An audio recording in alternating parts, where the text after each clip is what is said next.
جب حضور نبی کریم صلی اللہ علیہ وآلہ وسلم لا مکان تک پہنچے تو رب نے فرمایا ادنو منی ثم دنا فتدلا فکان قاب قوسین او ادنا۔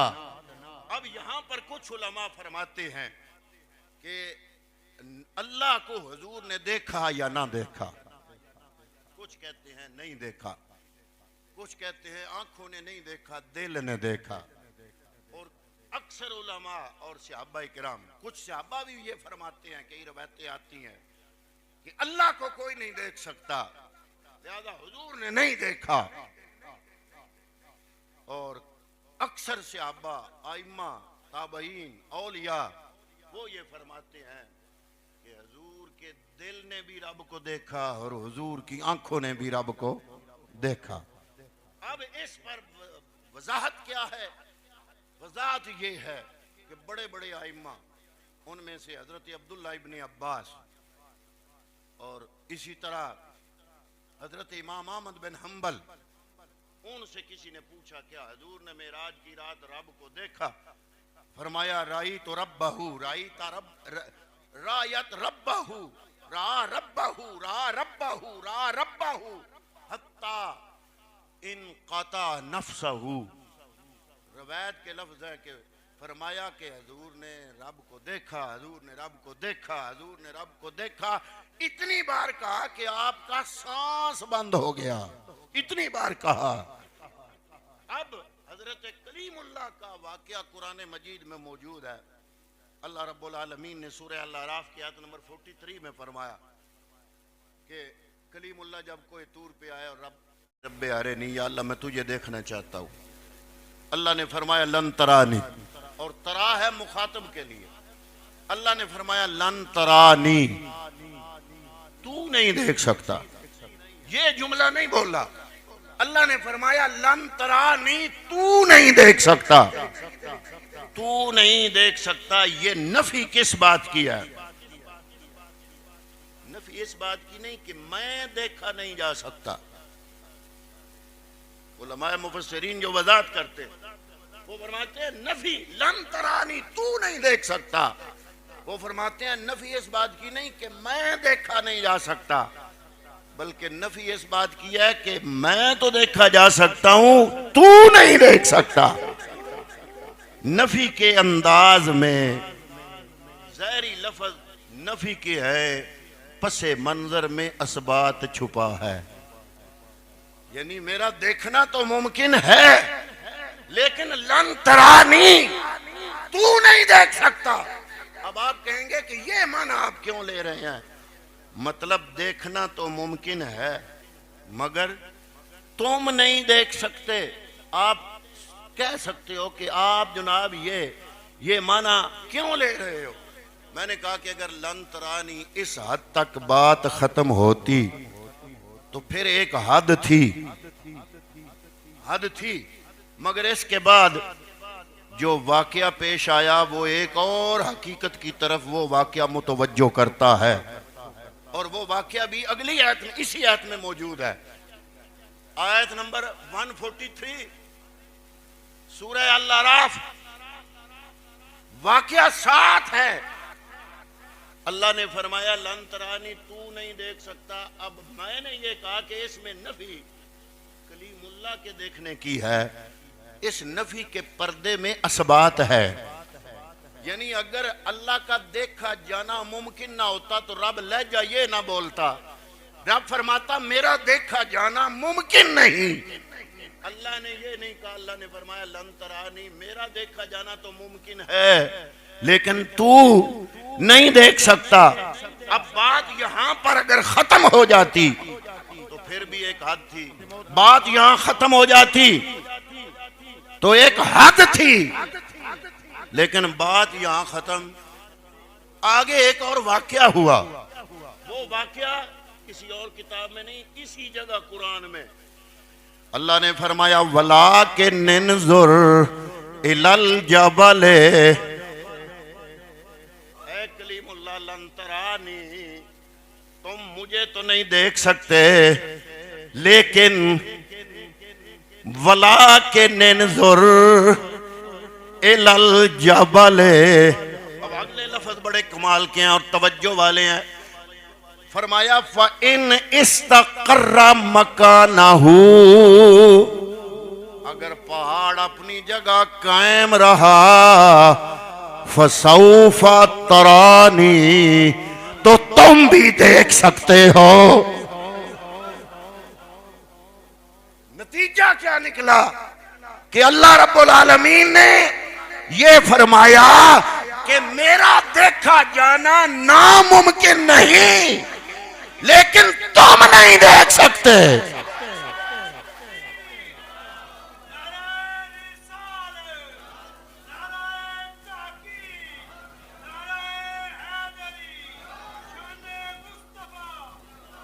سورہ الاعراف آیت نمبر 143.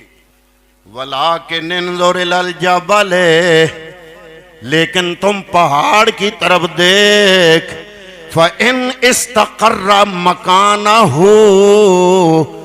اگر وہ اپنے مکان پہ قائم رہا، فَسَوْفَ تَرَانِي، تو کیا ہوگا، تم بھی ان قریب دیکھ لو گے. ہم اپنی تجلی اس پہاڑ پر ڈالتے ہیں، تم اس پہاڑ کی طرف دیکھو. تجلی کا مطلب کیا ہے؟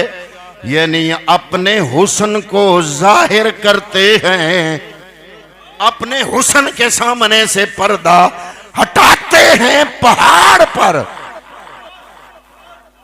اب علماء یہاں فرماتے ہیں پہاڑ ایک مادی شے ہے، اس پر رب نے اپنی ذات کا تجلی نہیں کرنا تھا، اپنی صفت کا تجلی کرنا تھا، اپنی صفت کا. اور آگے اللہ نے فرما بھی دیا 143 سورہ الاعراف ابھی ختم نہیں ہوئی. اللہ نے خود فرمایا فَلَمَّا تَجَلَّى رَبَّهُ لِلْجَبَلِ. یہ ان لوگوں کے لیے جو کہتے ہیں نہیں دیکھا، دیکھنا ممکن نہیں.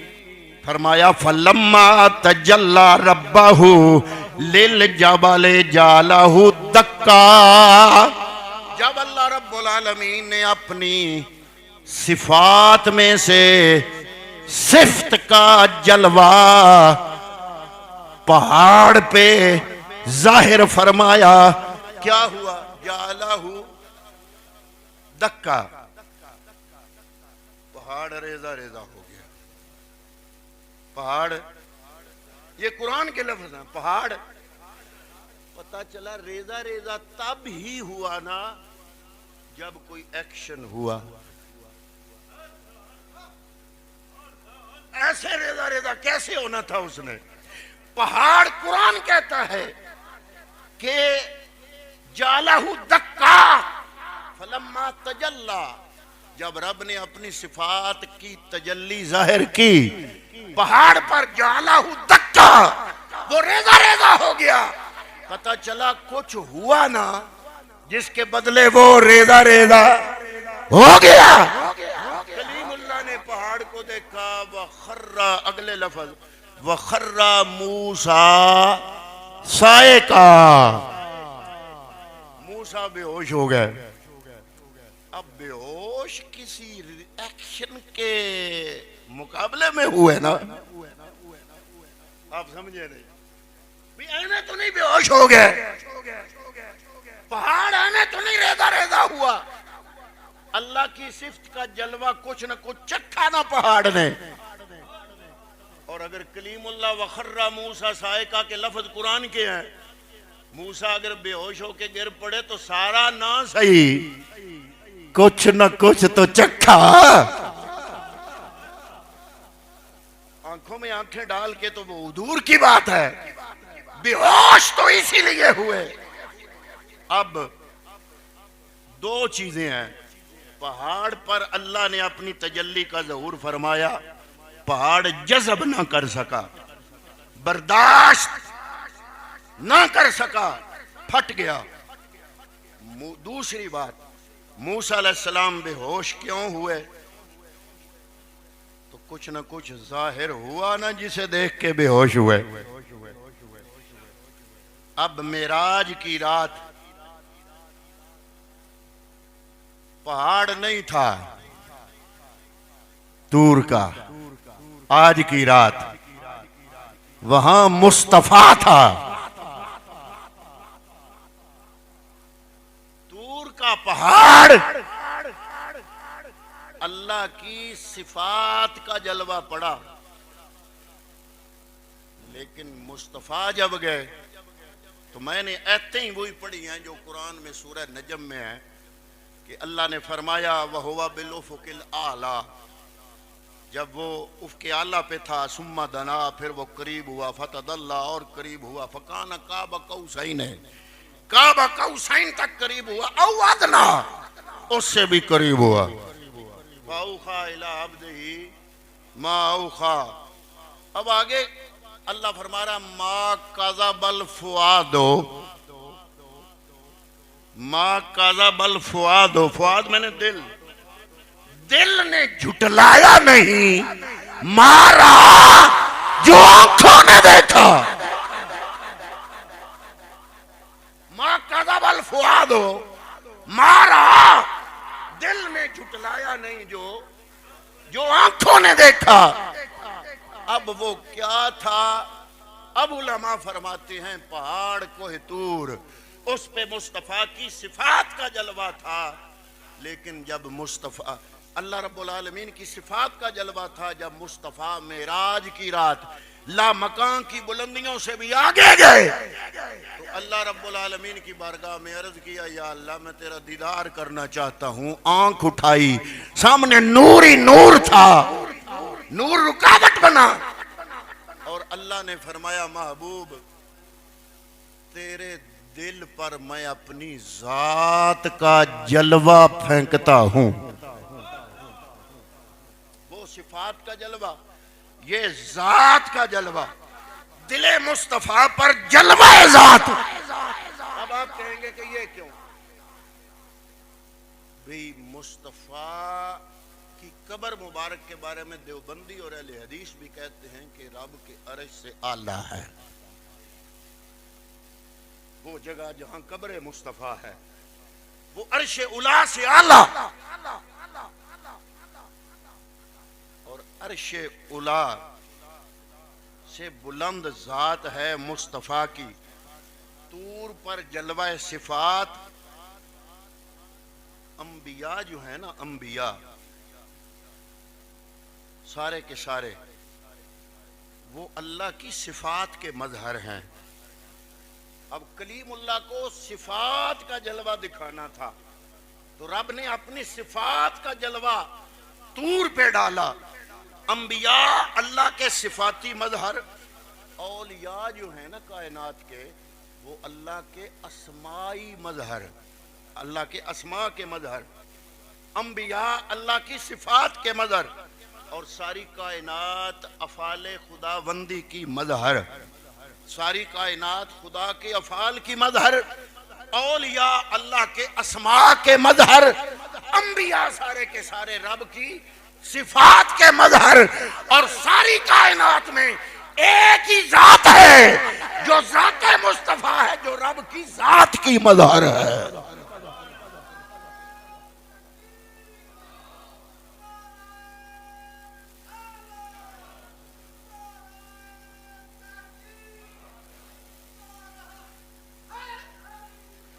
تنہا مصطفیٰ رب کی ذات کے مظہر، تنہا مصطفیٰ رب کی ذات کے مظہر۔ پوری کائنات کے اندر کائنات کی ہر شے رب کی صفات کی مظہر، انبیاء رب کی صفات کے مظہر، اولیاء رب کے اسماء کے مظہر، اور ایک ہی ذات ہے ذات مصطفیٰ جو رب کی ذات کی مظہر ہے۔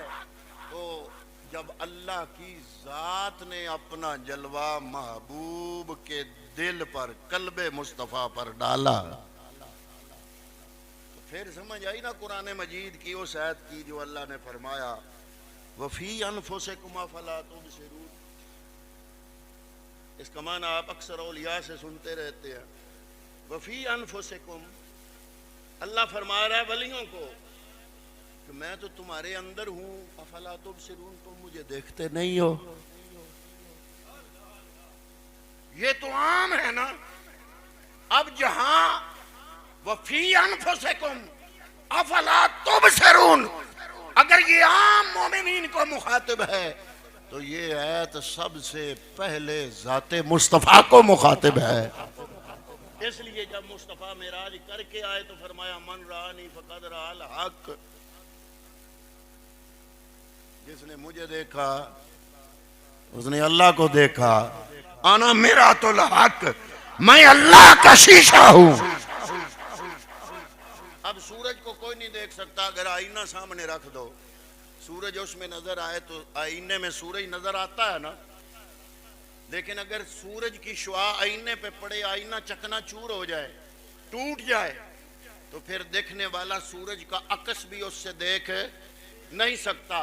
رب کی صفات کا جلوہ کوہ طور پہ پڑا، وہ برداشت نہ کر سکا، وہ ٹوٹ گیا، اور رب کی ذات کا جلوہ جب قلب مصطفیٰ پہ پڑا تو قرآن بولا ما کذب الفؤاد، مارا آنکھوں نے نور دیکھا تھا، دل نے تسلی دی کہ یہ وہی ہے جو میرے اندر سما گیا ہے۔